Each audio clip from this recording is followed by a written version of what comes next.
Македонската ракометна селекција по петти пат ќе учествува на Европско првенство кое годинава се одржува во Хрватска.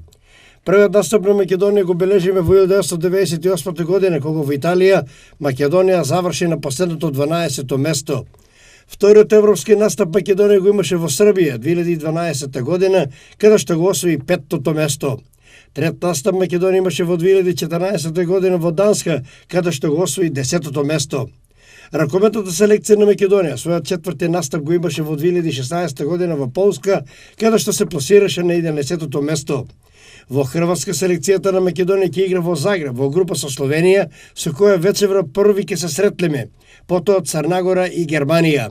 Првите три селекции продолжуваат во втората фаза, во која се вкрстува со најдобрите три од Данска, Шпанија, Унгарија и Чешка. Во составот на македонската селекција, штипската традиција на репрезентативци по Владко Митков ја продолжува Мартин Поповски.